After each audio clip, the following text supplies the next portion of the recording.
The word jihad is mentioned in the Quran about 41 times. The words mercy, peace, and compassion are mentioned about 355 times. Yes, come in. Come on in, Riaz. Sit down, please.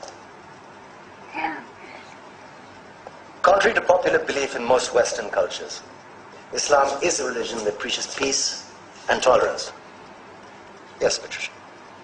If Islam truly is a religion that preaches peace, then how come the world's most troubled spots, the West Bank, Afghanistan, Pakistan, Iraq, they're all plagued with Islamic terrorism? Well, that depends on your definition of terrorism. Some might argue that the U.S. invasions of countries like Iraq and Afghanistan are also acts of terrorism. No, those were acts of war to get rid of despotic regimes. Or means of getting at a country's oil.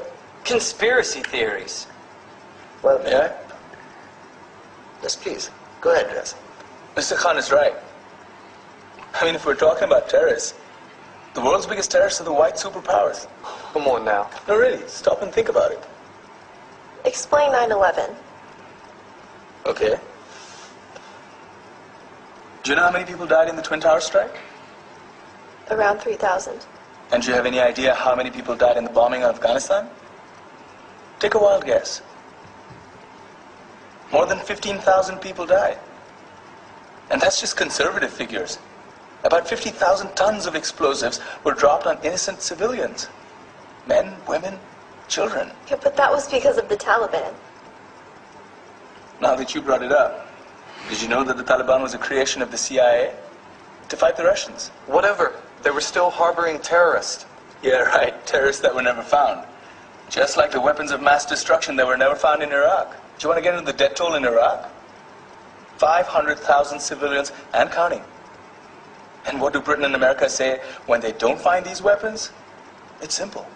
They just say sorry. And still refuse to relinquish control of these countries. What are you trying to say? What I'm trying to say is that just because you're American, wear a fancy suit, and call yourself the president, doesn't make you any less of a terrorist.